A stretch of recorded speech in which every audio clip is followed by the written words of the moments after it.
ഗോതമ്പ് പൊടിയൊക്കെ ഇപ്പൊ എല്ലാവരുടെ വീട്ടിലും ഉണ്ടാവും. പിന്നെയാണെങ്കിൽ നമുക്കിതിലേക്ക് ശർക്കരയോ തേങ്ങയോ തേങ്ങാപ്പാലോ എണ്ണ ഓയിലോ ഒന്നിന്റെ ആവശ്യമില്ല കേട്ടോ. നമ്മുടെ വീട്ടിൽ എപ്പോഴും ഉണ്ടാകുന്ന വെറും 2-3 ചേരുവകൾ ഉണ്ട് എന്നുണ്ടെങ്കിൽ ഇതാ വെറും 5 മിനിറ്റ് കൊണ്ട് നമുക്ക് ഉണ്ടാക്കിയെടുക്കാൻ പറ്റുന്ന നല്ലൊരു അടിപൊളി പലഹാരമാണ് കേട്ടോ ഇന്ന് നമ്മളിവിടെ കാണിക്കുന്നത്. വെറും 5 മിനിറ്റ് എന്ന് പറഞ്ഞാൽ ചില സംഭവങ്ങളൊക്കെ നമ്മൾ ചെയ്തെടുത്താൽ പിന്നെ അത് ചൂടാറാൻ തന്നെ വേണ്ടി വരില്ല, അരമണിക്കൂറൊക്കെ. ഇതിന് അതുപോലും വേണ്ട കേട്ടോ, വളരെ സിമ്പിളാണ്. അപ്പോൾ അതിന് വേണ്ടിയിട്ടതാ ഞാനിവിടെ ഒരു 1/2 കപ്പ് ഗോതമ്പ് പൊടിയാണ് എടുക്കുന്നത്. ഇനിയിപ്പോൾ നിങ്ങളെ കയ്യിൽ ഗോതമ്പ് പൊടി ഇല്ല എന്നുണ്ടെങ്കിൽ അമൃതം പൊടിയൊക്കെ ഉണ്ടാവുമല്ലോ, അതൊക്കെ വെച്ചിട്ട് ചെയ്യുക. വളരെ ഹെൽത്തി ആയിട്ടുള്ള ഒരു പലഹാരം കൂടിയാണ് കേട്ടോ. അപ്പോൾ ഇതാ ഞാൻ ഒരു ചട്ടി അടുപ്പത്ത് വെച്ചിട്ട് അതിലേക്ക് 1/2 ഗ്ലാസ്സോ 1/2 കപ്പോ, ഇനിയിപ്പോൾ കപ്പിലാണ് എടുക്കണമെന്നുണ്ടെങ്കിൽ 1/2, ഇനിയിപ്പോൾ ഗ്ലാസ്സിലാണെങ്കിൽ ഒരു 3/4 ഗ്ലാസ് എടുത്തോളൂ കേട്ടോ ഗോതമ്പ് പൊടി. അപ്പോൾ ചട്ടി ആദ്യം തന്നെ നമ്മൾ അടുപ്പത്ത് വെച്ചിട്ടാണ് ഈ ഒരു ഗോതമ്പ് പൊടി ഇതിലേക്ക് ആഡ് ചെയ്യണമെന്നുണ്ടെങ്കിൽ ഒരു കുഴപ്പമുണ്ട്. നമ്മൾ ആദ്യം തന്നെ ഫ്ലെയിം ഓൺ ചെയ്യരുത് കേട്ടോ. ഈ ഒരു ഗോതമ്പ് പൊടിയൊക്കെ അളന്നിട്ടതിന് ശേഷം മാത്രം ഫ്ലെയിം ഓൺ ചെയ്യുക. അല്ലാന്നുണ്ടെങ്കിൽ ഗോതമ്പ് പൊടിയല്ലേ പെട്ടെന്ന് കരിഞ്ഞു പോകാനൊക്കെ സാധ്യത ഉണ്ട്. അതുപോലെ തന്നെ നമ്മളിത് വറുത്തെടുക്കുന്ന സമയത്ത് ഇതിൻ്റെ വറവ് നമുക്ക് മനസ്സിലാവാൻ വേണ്ടിയിട്ട് പ്രത്യേകിച്ച് ഒന്നും ചെയ്യാനില്ല. ഇതിൽ നിന്ന് ചെറുതായിട്ടൊരു പുകയൊക്കെ വരും.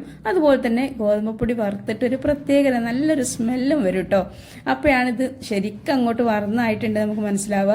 ഗോതമ്പ് പൊടി നല്ലോണം വറുത്തെടുക്കണം. അപ്പോഴാണ് നമ്മുടെ ഈ ഒരു പലഹാരത്തിന് നല്ലൊരു അടിപൊളി ടേസ്റ്റ് ഉണ്ടാവുക. അപ്പോൾ നമ്മുടെ വീട്ടിൽ കുറച്ച് കൂടുതൽ ആളൊക്കെ ഉണ്ടെന്നുണ്ടെങ്കിൽ നിങ്ങൾ ഇതിൻ്റെ അളവൊക്കെ കൂട്ടിക്കോളിട്ടോ. അല്ലെങ്കിലും ഇത് നിങ്ങൾ ഉണ്ടാക്കിയെടുക്കുന്ന സമയത്ത് കുറച്ച് കൂടുതൽ തന്നെ ഉണ്ടാക്കിക്കോളി. കാരണം ഇത് ഉണ്ടാക്കി കഴിഞ്ഞതിന് ശേഷം ഇനിയിപ്പോൾ ഇത് കഴിക്കാൻ കഴിഞ്ഞില്ല എന്നുള്ള ആ ഒരു ടെൻഷൻ ഉണ്ടാവാൻ പാടില്ല. കാരണം അത്രക്കും ടേസ്റ്റി ആയിട്ടുള്ള ഒരു പലഹാരമാണ്. ഇത് കാണുമ്പോൾ തന്നെ നിങ്ങൾക്ക് മനസ്സിലാവുമല്ലോ അല്ലേ, കണ്ടല്ലോ. അപ്പോൾ ഇതാ ഇവിടെ ഇപ്പോൾ നമ്മളെ വീട്ടിൽ ഒരുപാട് പേരൊന്നുമില്ല, നമ്മളെ വീഡിയോ കാണുന്ന ഒരുപാട് പേർക്കറിയാം. അപ്പോൾ നിങ്ങളെ വീട്ടിൽ 4-5 മക്കളൊക്കെ ഉണ്ടെങ്കിൽ ഈ ഒരു അളവിലല്ല കേട്ടോ. ഞാൻ ഈ കാണിച്ചു തരുന്ന അളവെന്ന് നിങ്ങൾക്ക് എത്രത്തോളം വേണോ അതിനനുസരിച്ചിട്ട് കൂട്ടുക കുറക്കുക ഒക്കെ ചെയ്യാം. അപ്പോൾ ഇതാ നമ്മുടെ അമൃതം പൊടി അല്ല കേട്ടോ, ഗോതമ്പ് പൊടിയാണ്. ഇനിയിപ്പോൾ അമൃതം പൊടി ചെയ്യാം.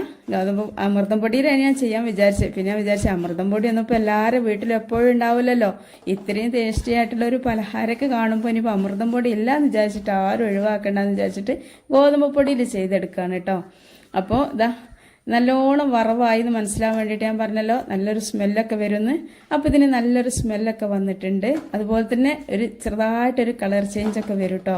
അപ്പോൾ ഇത്രയും മതി. ഈ ഒരു സമയത്ത് നമുക്ക് ഫ്ലെയിമൊക്കെ ഓഫ് ചെയ്തിട്ട്, ഇനിയിപ്പോൾ ഫ്ലെയിമിൻ്റെ കണക്ക് പറയുകയാണെങ്കിൽ ലോ ഫ്ലെയിമിൽ വെക്കണം എന്നൊന്നുമില്ല, ഹൈ ഫ്ലെയിമിൽ വെച്ചാൽ തന്നെ നിങ്ങൾ നല്ലോണം ഒന്ന് ഇളക്കി കൊടുത്താൽ മതി. അപ്പോൾ ഇളക്കാൻ കുറച്ചൊരു ബുദ്ധിമുട്ടൊക്കെ ഉണ്ടെന്നുണ്ടെങ്കിൽ ലോ ഫ്ലെയിമിൽ വെക്കുക. അപ്പോൾ അതൊന്ന് മാറ്റി വെച്ചിട്ടുണ്ട് കേട്ടോ നമ്മുടെ പൊടി. ഇനി നമുക്ക് ഇതാ ഒരു വേറെ കടായി അടുപ്പത്ത് വെച്ചിട്ട് അതിലേക്ക് 1 കപ്പ് കപ്പലണ്ടിയാണ് കേട്ടോ ചേർത്ത് കൊടുക്കണത്. ഇനിയിപ്പോൾ നിങ്ങളടുത്ത് കപ്പലണ്ടി ഇല്ലാന്നുണ്ടെങ്കിൽ നിങ്ങളടുത്ത് കാഷ്യൂനട്ടോ അതല്ലെങ്കിൽ പിസ്ത ബദാം അതൊക്കെ ചേർത്ത് കൊടുക്കാം. അതൊക്കെ ആകുമ്പോൾ കുറച്ചൊന്ന് അളവ് കുറക്കട്ടോ. അപ്പോൾ ഈ ഒരു കാഷ്യൂനട്ട് നമുക്ക് നല്ലോണം ഒന്ന് വറുത്തെടുക്കണം. അപ്പോൾ ഇത് കാഷ്നട്ട് കേട്ടോ, മറന്നു പോയതാണ്. ഇപ്പോൾ കാണുമ്പോൾ തന്നെ മനസ്സിലാവുമല്ലോ കാഷ്നട്ട് അല്ലാന്ന്. ഇപ്പോൾ നമ്മൾ ചില കാര്യങ്ങളൊക്കെ പറയുമ്പോഴേ സംസാരത്തിലൊക്കെ നമ്മൾ ഇടുന്ന പൊടി മൈദപ്പൊടി ആണെങ്കിൽ ഗോതമ്പ് പൊടി എന്നൊക്കെ പറഞ്ഞാൽ ഒരുപാട് ആളുകൾ ഇതെന്താ മൈമോ ഗോതമ്പ് പൊടി ഇട്ടിട്ട് മൈദപ്പൊടി എന്ന് പറഞ്ഞ് മൈദപ്പൊടി ഇട്ടിട്ട് ഗോതമ്പ് പൊടി എന്ന് പറഞ്ഞെന്നൊക്കെ പറയാറുണ്ട്. അപ്പോൾ ചിലതൊക്കെ നിങ്ങൾ ക്ഷമിക്കുക, കാരണം നമ്മളെ സംസാരത്തിൽ മാറ്റം പറഞ്ഞോടത്ത് പേക്കണാണ്. ഇപ്പോൾ ഇത് കാഷ്യൂ എന്ന് ഞാൻ പറഞ്ഞു. അപ്പോൾ നിങ്ങൾക്ക് മനസ്സിലാവും, ഞാൻ കളവ് പറയല്ല, പറഞ്ഞോടത്ത് പേക്കാന്നുള്ളത്. കാരണം ഞാൻ അണ്ടിപ്പരിപ്പല്ലല്ലോ ഇട്ടത്, നമ്മൾ കടലല്ലേ. അപ്പം അങ്ങനെയൊക്കെ പേക്കൂട്ടോ ചില സമയത്ത് ഉണ്ടാകുന്നൊരു പ്രശ്നമാണ്. നമ്മൾ ഒരുപാട് എന്തെങ്കിലുമൊക്കെ മനസ്സിൽ വെച്ചിട്ട് ഇങ്ങനെ ഇത് ചെയ്യുമ്പോഴേ പറഞ്ഞോടത്ത് പേക്കണാണ്. അപ്പോൾ ഇത് ഇനിയിപ്പോൾ നമ്മൾ ചിലപ്പോഴൊക്കെ നമ്മൾ കുറച്ച് ഉപ്പിട്ടിട്ടൊക്കെ വറുക്കാറുണ്ട്, അതുപോലെ തന്നെ മണലിട്ടൊക്കെ വറുക്കാറുണ്ട്. അപ്പോൾ അതൊന്നും വേണ്ട, വെറും ചട്ടിയിലിട്ട് തന്നെ വറുത്താൽ നല്ലോണം നമുക്ക് നല്ലോണം വറുന്നിട്ട് കിട്ടും. അപ്പോൾ നമ്മളിങ്ങനെ വറുത്തെടുക്കുന്ന സമയത്ത് ഇതാ ചെറുതായിട്ടൊരു പൊട്ടിൻ്റെ സൗണ്ടില്ലേ, ആ പൊട്ടിന സൗണ്ട് കേൾക്കുന്ന സമയത്ത് നമുക്ക് ഫ്ലെയിം ഓഫ് ചെയ്യാം കേട്ടോ. ഇനിയിപ്പോൾ നല്ലോണം ഒന്ന് വറന്ന് കിട്ടണം, ആ ഒരു വറവിൻ്റെ ടേസ്റ്റ് നല്ലോണം വേണമെന്ന് ആഗ്രഹമുള്ള ആളുകളുണ്ടാവും. നമുക്ക് ഓരോരുത്തർക്കും ഓരോ ഇഷ്ടമാണല്ലോ. ചിലർക്ക് ഏത് സാധനമായാലും നല്ലോണം ഒരു വറവിൻ്റെ ചുവയൊക്കെ ഇഷ്ടമാണെന്നുണ്ടെങ്കിൽ ആ ഒരു തൊലിക്ക് ചെറുതായിട്ടൊരു കറുപ്പ് ഒരു കളർ ചേഞ്ച് ഇങ്ങനെ വരുന്നത് വരെ ഒന്ന് വറുത്തെടുക്കുക. ഏതായാലും ഞാൻ ആ തൊലിയൊക്കെ കളയാൻ വേണ്ടിയിട്ട് കുറച്ചൊന്ന് ചൂടാറാൻ വേണ്ടി മാറ്റി വെച്ചിരിക്കണേ. കൗണ്ടർ ടോപ്പിൽ ഇട്ട് കൊടുത്താൽ മതി കേട്ടോ, പെട്ടെന്ന് ചൂടാറിയിട്ട് കിട്ടും. ആ ഒരു സമയം കൊണ്ട് നമുക്കിതാ ഒരു ചട്ടി അടുപ്പത്ത് വെച്ചിട്ട് അതിലേക്ക് ഒരു മുക്കാൽ കപ്പ് എന്ന് പറഞ്ഞാൽ ഏകദേശം ഒരു ഗ്ലാസ്, നമ്മൾ സാധാരണ ഗ്ലാസ്സിലാണെങ്കിൽ ഒരു ഗ്ലാസ് പഞ്ചസാര എടുത്തിട്ട് ഒന്ന് ഇട്ടുകൊടുക്കുക. ലോ ഫ്ലെയിമിൽ വെച്ചിട്ട് ചട്ടിയിൽ ഇട്ടെടുത്തിട്ട് അത് അവിടെ നിന്നോട്ടെ. അത് ചെറുതായിട്ടൊന്ന് കരമലായിട്ട് വരട്ടോ. ആ ഒരു സമയം കൊണ്ട് ഞാനിതാ കടല ഈ തൊലിയൊക്കെ കളഞ്ഞ് ഈ ഒരു സ്റ്റേജിലെത്തി കഴിഞ്ഞിട്ടുണ്ട്. അപ്പോൾ ഈ ഒരു സമയത്ത് നിങ്ങൾക്ക് വേണമെന്നുണ്ടെങ്കിൽ ഓരോന്ന് വെച്ചിട്ട് ഇങ്ങനെ പ്രസ് ചെയ്ത് കൊടുത്താലും പെട്ടെന്ന് ഈ ഒരു തൊലിയൊക്കെ റിമൂവ് ആയിട്ട് കിട്ടും. അതെല്ലാം നിങ്ങൾക്ക് എളുപ്പത്തിൽ ചെയ്യണം എന്നുണ്ടെങ്കിൽ വേണമെങ്കിൽ മുറത്തിലിട്ടിട്ട് ഒന്ന് കൈകൊണ്ട് നല്ലോണം പ്രസ് ചെയ്തിട്ട് ഒന്ന് പാറ്റി കൊടുത്താൽ തന്നെ, ഒന്ന് ചേറി കൊടുത്താൽ തന്നെ, ഇപ്പം നമ്മുടെ ഭാഷയിൽ പറയുകയാണെങ്കിൽ പാറ്റി എന്നൊക്കെ പറയട്ടോ. അപ്പോൾ അതറിയാത്ത ഒരുപാട് പേരുണ്ടാവും. അപ്പോൾ ആ ഒരു തിരിയണില്ല എന്നുണ്ടെങ്കിൽ പാറ്റി കൊടുക്കണേയും ചേറി കൊടുക്കുക എന്ന് പറഞ്ഞാണ്. അപ്പോൾ നല്ലോണം ഒന്ന് ചേറി കൊടുത്താൽ തന്നെ ഈ ഒരു കടല വേറെയും അതിൻ്റെ തൊലി വേറെ ആയിട്ടൊക്കെ കിട്ടും. അപ്പോൾ അത് എങ്ങനെയാണോ നിങ്ങൾക്ക് വേണ്ടതെന്ന് വെച്ചാൽ അങ്ങനെ ചെയ്യുക. എനിക്കിപ്പോൾ ഓരോന്നെടുത്തിട്ട് ഇങ്ങനെ പ്രസ് ചെയ്ത് കൊടുക്കുകയാണ് കേട്ടോ, എനിക്ക് സുഖമായിട്ട് തോന്നിയിട്ടുള്ളത്. അപ്പോൾ എന്തൊക്കെയാണോ നിങ്ങൾക്ക് വേണ്ടത് അങ്ങനെയൊക്കെ ചെയ്തോളി. ഏതായാലും കടലൊക്കെ മുഴുവനായിട്ടും ആ ഒരു തൊലിയൊക്കെ റിമൂവ് ആയിട്ട് കിട്ടിയിട്ടുണ്ട്. ഈ ഒരു സമയമാകുമ്പോഴേക്കും നമുക്കെന്താ ചെയ്യേണ്ടതെന്ന് വെച്ചാൽ പഞ്ചസാര നിങ്ങളൊന്ന് ഇടയ്ക്ക് ശ്രദ്ധിക്കണം കേട്ടോ. പഞ്ചസാര ഒരുപാട് ബ്രൗൺ കളറാവാൻ പാടില്ല, ഒരു ലൈറ്റ് ഗോൾഡ് ആവാനേ പാടുള്ളൂ. അപ്പോൾ എൻ്റെതിപ്പോൾ നല്ലോണം തീ കുറച്ച് വെച്ചത് കൊണ്ട് തന്നെ അതിങ്ങനെ മെൽട്ടായിട്ട് വരുന്നേ ഉള്ളൂ. ഇടയ്ക്കൊന്ന് ശ്രദ്ധിക്കുക. അപ്പോൾ ഇനി നമുക്ക് ഈ ഒരു കടല നല്ലോണം ഒന്ന് പൊടിച്ചെടുത്ത് കേട്ടോ. നല്ലോണം പൊടിച്ചെടുക്കുക എന്ന് പറഞ്ഞാൽ നല്ല ഡ്രൈ ആയിട്ടുള്ള മിക്സിഡ് ജാർ എടുത്തിട്ട് ഒന്ന് ക്രഷ് ചെയ്യുക. ഒരുപാട് അങ്ങോട്ട് പൊടിയാൻ പാടില്ല കടല. ചെറുതായിട്ടൊന്ന് ചെറിയ കഷ്ണങ്ങളും കുറച്ച് പൊടിഞ്ഞതും അങ്ങനെ കേട്ടോ വേണ്ടത്. ഒന്ന് കറക്കി കൊടുത്താൽ നിൽക്കണമെന്നില്ല, അത്ര കറങ്ങാനേ പാടുള്ളൂ. അപ്പോൾ അതോട് മാറ്റി വെച്ചിരിക്കണ്. അപ്പോൾ ആ ഒരു സമയമായപ്പോഴേക്കും നമ്മുടെ പഞ്ചസാര ചെറുതായിട്ടൊന്ന് കരിമലായി വന്നിട്ടേ ഉള്ളൂ കേട്ടോ. അതിൻ്റെ ഇടയിൽ ഞാൻ ഫ്ലെയിം ഇത് കരിയെന്ന് വിചാരിച്ചിട്ട് ഞാനൊന്ന് ഓഫ് ചെയ്ത് വെച്ചിട്ടുണ്ടായിരുന്നു. കാരണം ഞാൻ പഞ്ചസാര ഇട്ട് പോയി, പക്ഷെ കടലമൊന്ന് പെട്ടെന്ന് അങ്ങോട്ട് കഴിച്ചിലാവില്ല എന്ന് മനസ്സിലായപ്പോൾ എനിക്ക് തോന്നി അത് ഫ്ലെയിം ഓഫ് ചെയ്യണമെന്ന് നല്ലതെന്ന് തോന്നി. അപ്പോൾ നിങ്ങൾക്ക് അങ്ങനെ പെട്ടെന്നൊന്നും റിമൂവ് ചെയ്ത് കഴിയണില്ല കടലിൻ്റെ തൊലിയെന്നുണ്ടെങ്കിൽ ഫ്ലെയിം ഓഫ് ചെയ്യുക. അല്ലാന്നുണ്ടെങ്കിൽ നമ്മുടെ ആ ഒരു കടലിൻ്റെ പണി കഴിഞ്ഞിട്ട് മതി കേട്ടോ പഞ്ചസാരൻ്റെ പണി, അതായിരിക്കും നന്നാവുക. ഏതായാലും പഞ്ചസാര ഒരു അത്യാവശ്യം നല്ല ഗോൾഡായിട്ട് കളറായി വന്നിട്ടുണ്ട്. ഇനിയിപ്പോൾ ബ്രൗൺ കളറാക്കി മാറ്റണില്ല. അപ്പോൾ ഞാൻ ഈ ഒരു പഞ്ചസാര ഈ ഒരു നോൺ സ്റ്റിക്കിന് ചട്ടിക്ക് മാറ്റിയിട്ടുണ്ട് കേട്ടോ. എന്തിനാന്ന് വെച്ചാൽ നിങ്ങളൊക്കെ ആദ്യം തന്നെ പഞ്ചസാര കരമലൈസ് ചെയ്യാൻ വേണ്ടി വെക്കണ സമയത്തിന് ആദ്യം നോൺ സ്റ്റിക്കിന് ചട്ടി എടുക്കട്ടോ. ഞാൻ ഈ കടല വറുത്ത ചട്ടി നോൺ സ്റ്റിക്കിൻ്റെ ചട്ടിയല്ല. നോൺ സ്റ്റിക്കിൻ്റെ ചട്ടി ആവാത്തതുകൊണ്ട് നമ്മൾ ഇതിൽ ഇനി ഗോതമ്പൊടിയൊക്കെ ഇട്ടിട്ട് നല്ലോണം ഇങ്ങനെ ഇളക്കി യോജിക്കുന്ന സമയത്ത് പെട്ടെന്ന് അടി പിടിക്കാൻ സാധ്യത ഉണ്ട്. നേരെ മറിച്ച് നമ്മൾ ഇതുപോലെ നോൺ സ്റ്റിക്കിൻ്റെ ചട്ടിയിലാണ് ചെയ്യണമെന്നുണ്ടെങ്കിൽ ഒരിക്കലും അടി പിടിക്കൂല കേട്ടോ. അപ്പോൾ നമ്മൾ ഇത്തരം പലഹാരങ്ങളൊക്കെ ചെയ്യുമ്പോൾ എപ്പോഴും നോൺ സ്റ്റിക്കിൻ്റെ ചട്ടിന് വെക്കുക. അപ്പോൾ ഞാൻ ചെയ്ത പോലെ പിന്നെ ഒന്ന് മാറ്റാൻ വേണ്ടിയിട്ട് നിൽക്കണ്ട കേട്ടോ. ഞാൻ അന്തല്ല ചെയ്തു പോയതാണ്. അപ്പോൾ ഏതായാലും ഞാൻ ആ ഒരു പഞ്ചസാരൻ്റെ കരമലേക്ക് കുറച്ച് വെള്ളം ഒഴിച്ചു കൊടുത്തിട്ട് ഒന്ന് മെൽട്ടാക്കിയതിന് ശേഷം നമുക്ക് നമ്മുടെ ആ ഒരു ഇതുണ്ടല്ലോ പൊടി, കടലിൻ്റെ ആ ഒരു പൊടി ഇട്ട് കൊടുത്ത് നല്ലോണം ഒന്ന് ഇതുപോലെ ഇളക്കിയിട്ടുണ്ട് കേട്ടോ. അപ്പോൾ ഈ ഒരു ഇളക്കുന്ന സമയത്തൊക്കെ നമുക്ക് കുറച്ചൊരു ഡ്രൈ ആയിട്ടൊക്കെ തോന്നും, പക്ഷെ ഒരിക്കലും ഡ്രൈ ആവില്ല. കുറച്ച് സമയം ആകുമ്പോഴേക്കും ഇതൊക്കെ ഒന്ന് ചൂടായി വരുമ്പോഴേക്കും നല്ലോണം ഇങ്ങനെ മെൽട്ടായിട്ട് വരും കേട്ടോ.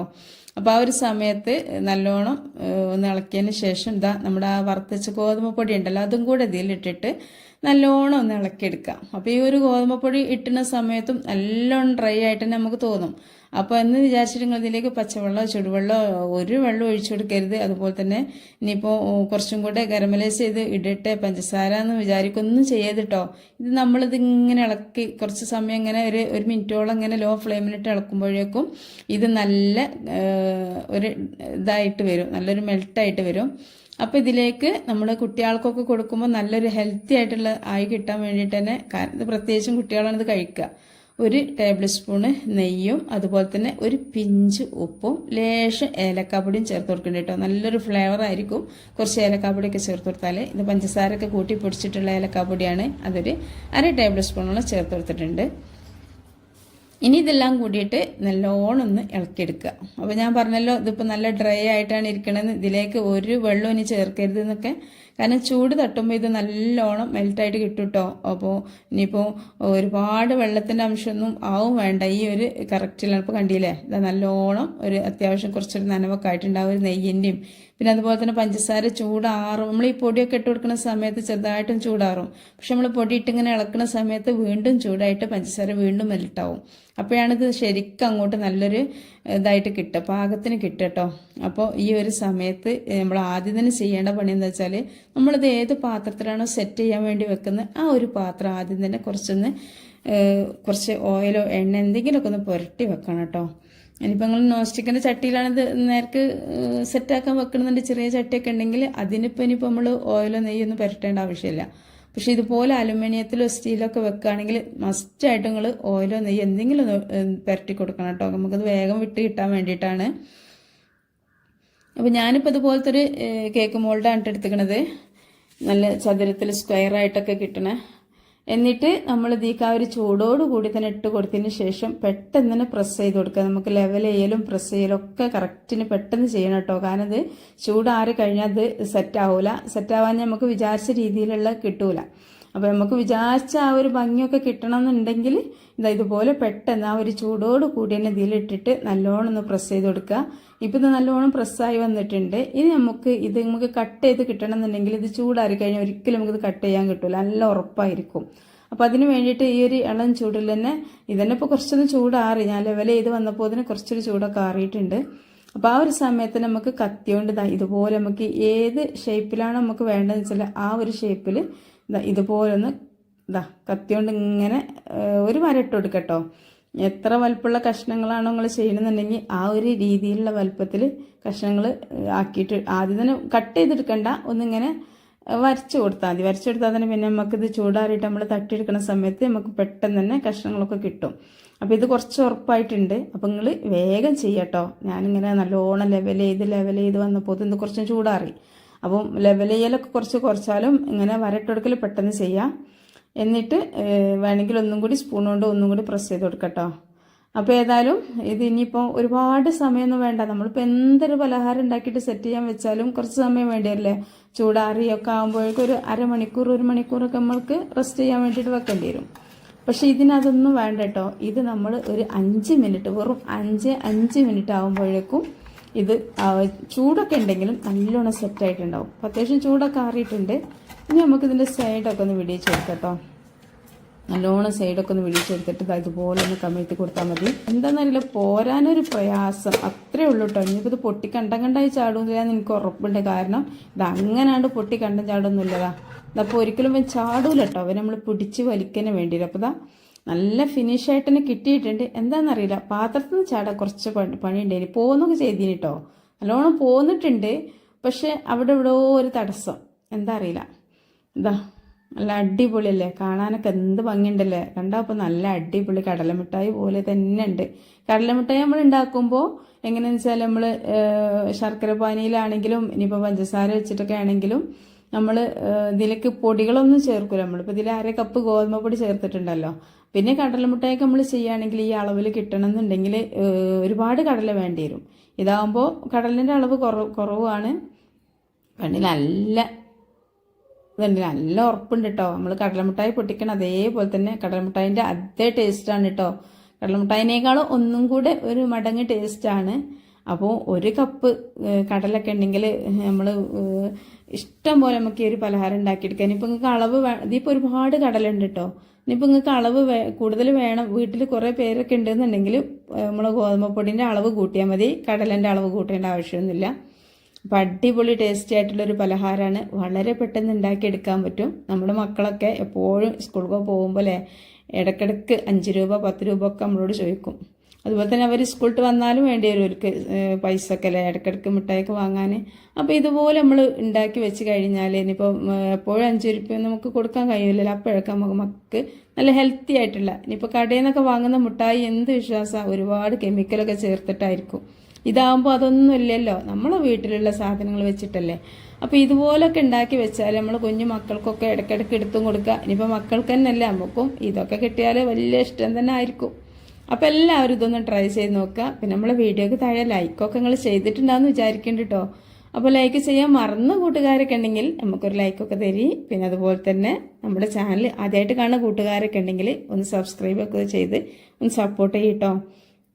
പിന്നെ നിങ്ങളെ ഫാമിലി ഗ്രൂപ്പുക്കും ഫ്രണ്ട്സ് ഗ്രൂപ്പുക്കും ഒക്കെ ഇതുപോലുള്ള ഈ ഒരു സിമ്പിളായിട്ടുള്ള നല്ല ഹെൽത്തി ആയിട്ടുള്ള ഒരു പലഹാരം ഒന്ന് ഷെയർ ചെയ്ത് കൊടുക്കുക. പിന്നെ ഒന്ന് സബ്സ്ക്രൈബ് ചെയ്യുക. അസ്സലാമു അലൈക്കും.